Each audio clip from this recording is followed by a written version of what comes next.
looks like it's sort of coming true. Maybe not exactly for the reasons that I suspected just yet, but it's still worthy of a video and something that I think should be talked about for various reasons and things like that. I did a video the other day, obviously with the Marvel vs. Capcom collection skipping Xbox.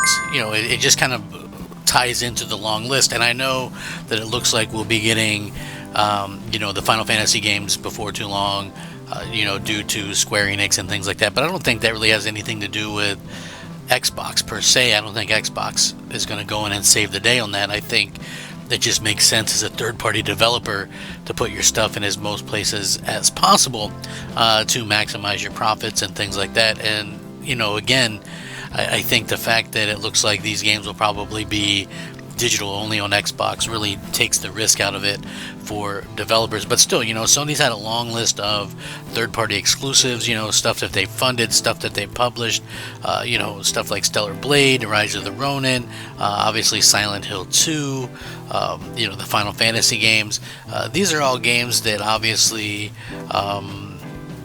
skipped Xbox, but now we also have like the Capcom deal and things like that. But this was one that kind of flew under the radar, and for a little bit different reasons. So Black Myth Wukong exclusion from Xbox causes some outrage there. Basically there's a lot of uproar around this. You might have heard about this game. It was something that is actually, I think, coming to Game Pass day one, so it's ironic that it's not coming to Xbox. So it's a little bit of sad news coming out of the Summer Game Fest, as the highly anticipated Black Myth Wukong has suffered a delay that's exclusive to Xbox Series X and S, with all of the versions still launching this August. The team says that it hopes to minimize the wait for Xbox owners, but there's no date as of yet. They said this: PC and PS5 users can enjoy the full game starting August 20th, 2024. We're currently optimizing the Xbox Series X and S versions to meet our quality standards, so it won't release simultaneously with the other platforms. We apologize for the delay and aim to minimize the wait for Xbox users. We will announce the release date as soon as it meets our quality standards. So again, this was a very interesting situation because it's something that is very reminiscent of the Baldur's Gate 3 situation, where everybody was kind of excited for this game that was getting rave reviews or whatever, and then it ended up not coming to Xbox. And I've mentioned this numerous times before. It's weird to me that Xbox will put their games on PlayStation and on Nintendo platforms, and at the end of the day, those platforms are not reciprocating. So stuff like Horizon Adventures, Lego Horizon Adventures, comes to everything but Xbox as well.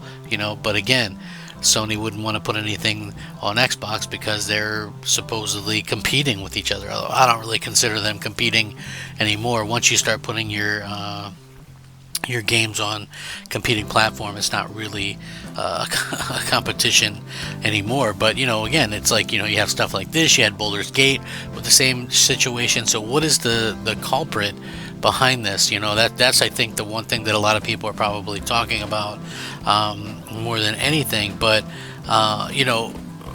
what's the culprit? Is the Xbox Series S? I'm sure most people assume that. The funny thing is the Xbox Series S apparently is kicking ass in some areas, but then when you see stuff like this pop up, it's like, oh well, maybe it's not as good, or maybe the developers of this game aren't exactly equipped to do multiple versions at the same time. And again, if that's the case, then they're not going to prioritize Xbox. And this is the thing that I have trouble getting through to a lot of people, is that they're not going to prioritize Xbox in the future if its sales are low, right? That's why sales are important. And we didn't, I get it. I don't think they're the be-all, end-all. I don't think they're going to necessarily ever beat PlayStation in terms of pure one-to-one sales, but you can make things competitive.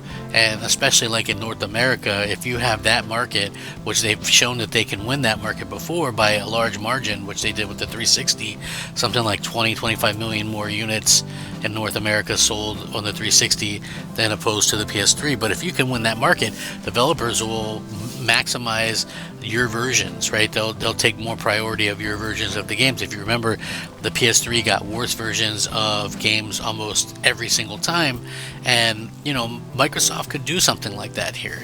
They could definitely go out there and make sure that gamers have a place to play in terms of hey, we're going to play best on Xbox. That's the thing I think that we need to see more than anything else. Instead of games skipping Xbox. I feel like this is something that's happening a little bit all too much, and it's frankly quite annoying that this continually happens. Just as a fan, and it's like like this game doesn't particularly interest me. Marvel vs. Capcom collection did. Some of the other stuff that I have seen, it seems like it would interest me greatly. But at the end of the day, what can you really do? Microsoft is not pushing their console. They don't feel like it's something that they can really. They can do that too. It's like they push everything else.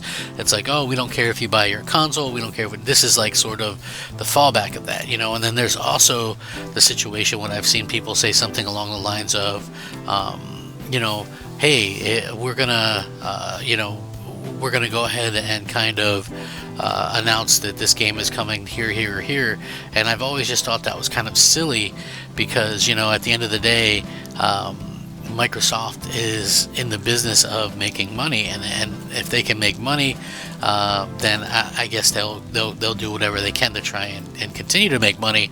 But it really kind of pays off for them, not the Xbox fan, right? It's like them putting their games on everything else has really paid off for them so far anyway. I think still in the long run it's not going to work very well. But for me, I really just feel like we're kind of losing things as Xbox fans, and I feel like that's super unfortunate because at the end of the day, we're the ones that are suffering the most, and that to me is pretty unacceptable at the end of the day. So I know a lot of you were probably looking forward to this game. I'm very curious to see how everybody kind of feels about this, because this is one, like I said, it'll come to Xbox, but is there an overarching problem with the situation with the Series S? Is that going to continue to be this huge problem that everybody is going to kind of just forget about or whatever? It's like, do we hope Microsoft only sticks to one SKU next gen, maybe do a mid-gen upgrade? Seems like they took a chance here with this, but honestly, I'm tired of seeing games skip the platform. It doesn't make me feel good as a Xbox owner, and it doesn't make me feel confident in the future of what Xbox is doing. But anyway, like I said, I will link this stuff in the description. You guys can all check it out. Let me know what you think down below. Thank you so much for watching. Give me a subscribe and like if you enjoy the content. I do daily video game content. Rack 'em up. Crap Gamer out.